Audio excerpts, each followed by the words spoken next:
August 10 ഞായറാഴ്ച. ഇന്ന് കത്തോലിക്ക സഭ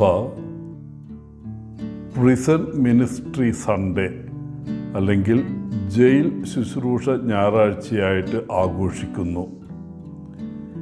ഈ വർഷത്തെ ആചരണത്തിൻ്റെ പ്രമേയം വീണുപോയ മനുഷ്യർ അഗ്നിച്ചിറകുകളിൽ വീണ്ടും ഉയർത്തെഴുന്നേൽക്കും എന്നാണ്.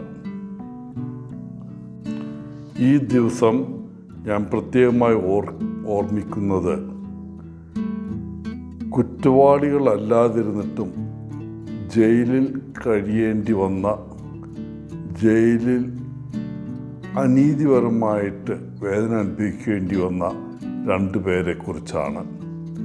ഒന്ന് ഫ്രാൻസിസ് സേവിയർ നുയൻ വാൻ തുയാൻ, മറ്റതൊന്ന് മാക്സിമിലിയൻ കോൾബെ.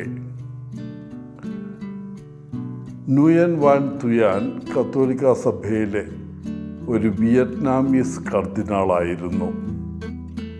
ദക്ഷിണ വിയറ്റ്നാമിലെ ആദ്യ പ്രസിഡൻ്റായ എൻഗോ ദീൻ ദിയമിൻ്റെ അനന്തരവനായിരുന്നു അദ്ദേഹം. വിശ്വാസത്തിൻ്റെയും പ്രസിഡൻറ്റുമായിട്ടുള്ള കുടുംബ ബന്ധത്തിൻ്റെ പേരിലാണ് ഫാദർ തുയാൻ ശിക്ഷിക്കപ്പെടുന്നത്. വിയറ്റ്നാമിലെ കമ്മ്യൂണിസ്റ്റ് സർക്കാർ 13 വർഷത്തോളം അദ്ദേഹത്തിന് ഒരു പുനർവിദ്യാഭ്യാസ ക്യാമ്പിൽ തടവിലാക്കി. 9 വർഷത്തോളം ഏകാന്ത തടവും അനുഭവിക്കേണ്ടി വന്നു. ജയിലിൽ കിടന്നുകൊണ്ട് അദ്ദേഹം തൻ്റെ ജനങ്ങൾക്ക് ചെറിയ ചെറിയ കടലാസ് കഷ്ണങ്ങളിൽ സന്ദേശങ്ങൾ ഒളിപ്പിച്ച് പിന്നീട് അവ വിയറ്റ്നാമീസ് സമൂഹത്തിനുള്ളിൽ പ്രചരിപ്പിച്ചു. ഈ ചിന്തകൾ അടങ്ങിയ ഒരു പുസ്തകം പിന്നീട് പ്രസിദ്ധീകരിച്ചിട്ടുണ്ട്, ദ റോഡ് ഓഫ് ഹോപ്പ്.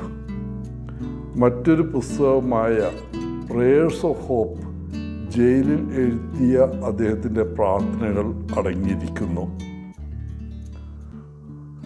ജയിലിൽ ഒളിപ്പിച്ചു കടത്തിയ വീഞ്ഞും അപ്പവും ഉപയോഗിച്ച് അദ്ദേഹം രാത്രി ആരും കാണാതെ ദിവ്യബലി അർപ്പിച്ചു.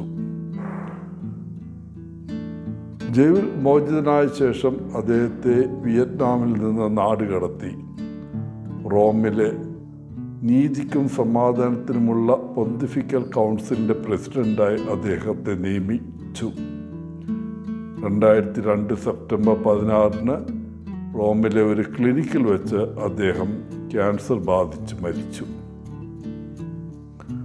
മാക്സിമിലിയൻ കോൾബെ ഒരു പോളിഷ് കൺവെൻച്വൽ ഫ്രാൻസിസ്കൻ സന്യാസിയായിരുന്നു. പുരോഹിതനും മിഷണറിയും രക്തസാക്ഷിയുമായിരുന്നു അദ്ദേഹം. 2ാം ലോകമഹായുദ്ധ സമയത്ത് ജർമ്മൻ അധിനിവേശ പോളണ്ടിൽ സ്ഥിതി ചെയ്യുന്ന ഓഷ്വിറ്റ്സിലെ ജർമ്മൻ മരണ ക്യാമ്പിൽ മാക്സിമിലിയൻ മറ്റൊരു വ്യക്തിക്ക് വേണ്ടി പകരം മരിക്കാൻ സന്നദ്ധനായി. 1ാം ലോകമഹായുദ്ധ സമയത്ത് അദ്ദേഹത്തിൻ്റെ പിതാവ് ജൂലിയസ് കോൾബെ റഷ്യക്കാർ രാജ്യദ്രോഹിയായി പിടികൂടി തൂക്കിലേറ്റി. ഇത് മാക്സിമിലിയന് വലിയ ഒരു ആഘാതമുണ്ടാക്കി. 1941 2ാം ലോകമഹായുദ്ധ സമയത്ത് കോൾബെയെയും മറ്റ് 4 പേരെയും ഗസ്റ്റപ്പോ അറസ്റ്റ് ചെയ്ത് ജയിലിലടച്ചു. പിന്നീട് കോൾബെയെ 16670 എന്ന നമ്പറുള്ള തടവുകാരനായി ഓഷ്വിറ്റ്സിലേക്ക് മാറ്റി.